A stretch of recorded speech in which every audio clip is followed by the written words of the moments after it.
that sometimes people confuse self-compassion with feeling sorry for themselves. That's what we're going to be talking about today, amigos. Okay, we're going to be talking about self-compassion. So in my last video, I spoke about victim mindset and how I used to live in victimland. So if you haven't seen that, go and check it out. But I thought it was really important in this video to explore the opposite side to that, because there's always equal opposites, right? So yeah, I just thought that it was something worth talking about, but also like really defining like the difference between the two. So, you know, feeling sorry for yourself and having a victim mindset versus understanding yourself and being able to show yourself or give yourself compassion. And I didn't know the difference between the two, which is why I want to talk about it. You know, I had to learn the difference between feeling sorry for myself and being compassionate towards myself. And you know, it can be like blurred lines, right? But there is a huge difference in the two, right? What I had to learn, I'll give you some context, right? And these are all the things that I learned during therapy, okay? So I had previous versions of me, you know, I had a lack of self-compassion, right? But I lived strongly in victimland, in a victim mindset. But I didn't understand how to give myself compassion. I didn't understand how much I was damaging myself by not giving myself compassion. Okay, so there's a huge difference between like giving yourself grace whilst you heal, or when you heal, to building your identity around pain, right? And you know, that's something I had to learn, yeah, because I did not get it, okay? My brain didn't comprehend.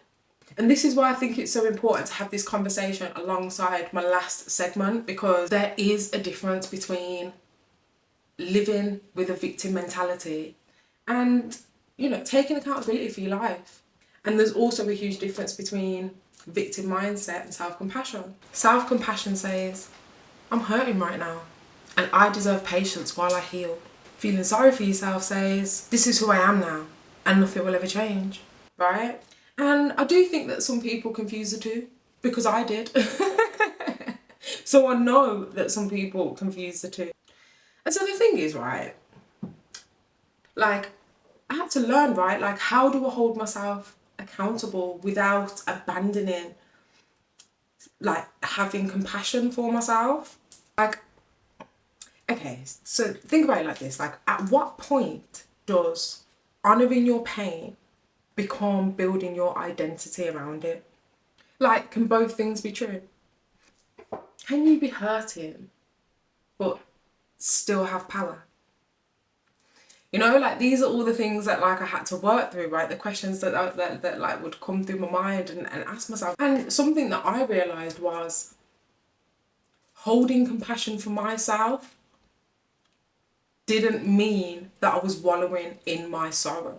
When I learned how to give myself compassion, it was like a conversation with myself where it was like, look, things are heavy at the moment, man, and that's okay. It will get easier, you know, but it's okay. Like, it's okay to be sad right now. It's okay to have this pain right now, but that doesn't define who I am. Yeah, it's okay to be going through it, but that my identity isn't built on that. And I think for myself, it was very, it was a journey, right? And if we think about self-compassion, if we think about compassion, like, what is compassion? You know, and it's extending that same grace, that same warmth, that same understanding, that same humility to yourself that you would give to your friends or offer to your family, or, you know, whatever the case may be. Also, you have an understanding when it's somebody external, like, life is life, and you have to navigate through life. And just because something is happening that might be unpleasant or negative in the moment, again, that doesn't define them, right? It doesn't define who they are, you know? And that's what self-compassion is. It's turning that back inward. So when you're struggling, or when you're going through something or experiencing life, and like I always say, not everything can be great all of the time, right? We live in a universe, we live in a world where, you know, everything has an opposite, an equal opposite. Yeah, so what if there's bad, there's good. Yeah, if there's an up, there's a down. If there's an in, there's an out, you know. And so I had to learn like I keep saying, to turn that back inward, and to understand that was just something that I was experiencing, and it did not define how or who I was or how I would move forward in my life, right? So do you give yourself grace? Like, you might have heard me say it, because I say it all of the time, you know what I mean? But be kind to your mind.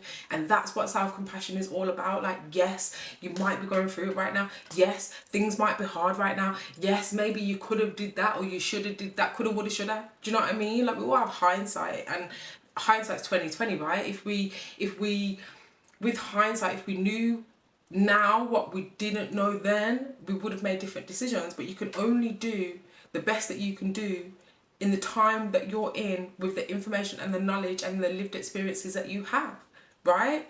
Like, we all grow through life, right? If we choose to. So the thing is, now that I understand the difference between the two, I'm able to show up in the best way for myself, right?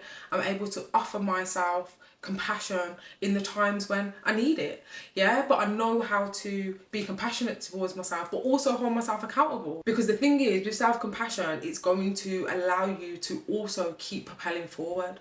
Whereas a victim mindset is going to keep you stuck in that same loop of those questions that you're asking yourself, and that mindset that you're sitting in and dwelling in, whatever it is that isn't benefiting you, right, or that isn't serving you.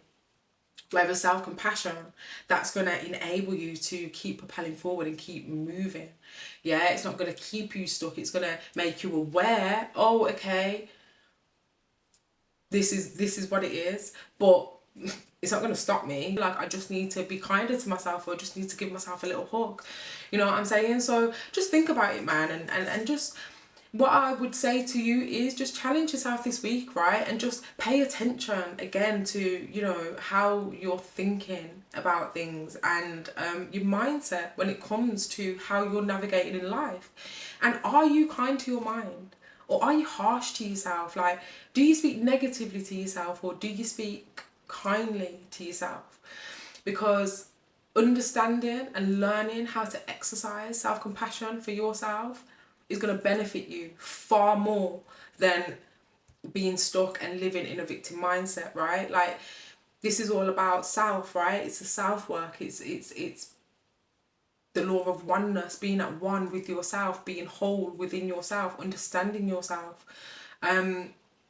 Because, you know, it's not about your past. It's not about your experiences. It's not about what's happened to you. It's not about, you know, whatever. It's not about him. It's not about her. It's not about your parents. You know what I mean? It's not about them. It's about you and how you choose to navigate, right? And how you choose to show up, you know? So pay attention to how you speak to yourself about yourself. Yeah, pay attention to the thoughts that you have about yourself, because it again is creating awareness. But you know, you might have such limiting beliefs that were programmed into you that it's just normal for you, because that's how it was for me. Like, I didn't know how to do that. Like, I wasn't aware. But now that I'm aware, now I understand what the difference is, and how I can, you know, how to implement it into my life and how to show up, right? But I had to learn that. It wasn't something that I was taught. And so again, you start asking yourself like different kind of questions, right? And what are the things that you do for you? You know, because it's always you versus you. Always. You know what I mean? Like, you are who you need. Also as well, like, I just need to remind you, struggling doesn't make you weak. It doesn't. And I don't know who needs to hear this today, but I need you to know that struggling does not make you weak. And also, like, having a difficult season in life doesn't mean that you're living in victim mindset. And also, like, needing rest or support or compassion isn't feeling sorry for yourself. Because the thing is, right, self-compassion supports healing, but feeling sorry for yourself keeps you identified with the wound. I want you to ask yourself something, right? Because this is a really, really insightful and powerful question. So ask yourself, if my pain disappeared today, who would I be? And the reason why I want you to ask yourself that question is because sometimes people become so familiar with their pain and their suffering that they don't know who they are without it. And I'll tell you something, right? Years ago, my uncle, he asked me something. He said to me, he said, who are you without this coat? What he meant was, who are you without this suffering? Who are you without this reality? And it's so interesting because I remember when he said it to me, I didn't comprehend. I didn't understand because I couldn't see who I was without this pain. Like, what did you mean? I couldn't comprehend it. Like, I didn't know what he meant. And through the healing journey, now I get it. You know what I'm saying? Like, now I understand. Do you know what I mean? Because, like, I'm saying, like, I completely shifted my whole paradigm and my whole world, my whole reality. But it was a very powerful question, and it's something that he planted the seed, man, and he kept watering it. But it was really interesting for me to discover who I was without that suffering, without that pain. And I'm here to affirm to you that you're amazing and that you're great and that you deserve love. You deserve compassion. You deserve respect.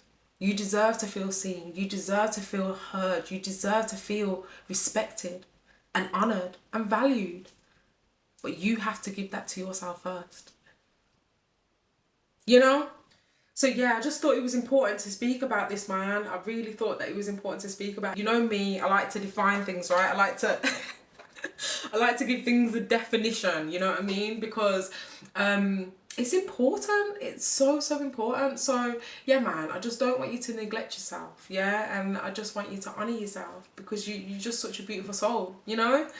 And you deserve it, you know? You really, really do. So yeah, man, that's what it is. So this week, yeah, kings and queens, because I know the kings be locked in with me, you know. My data tells me, okay, so man them, gal them, kings, queens, yeah. This week, honour yourself. Honour yourself. Give yourself that grace and that compassion that you might be needing. You may be lacking in that area, but that's okay. You know what I mean? Don't be harsh on yourself, you know.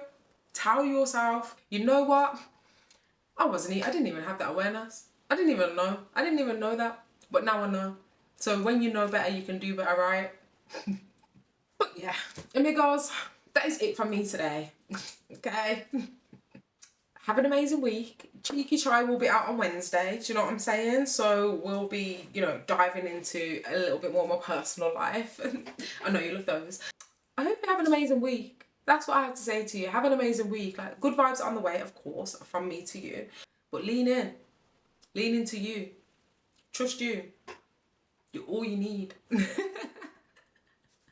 But amigos, that's it. I'm out here. Good vibes on the way. Me to you. If you have watched this video, thank you so much. Please don't forget to like, comment and subscribe. And I'll see you next week. Well, actually, I'll see you on Wednesday. But for another one of these, I'll see you next week. Have a great week. Bye.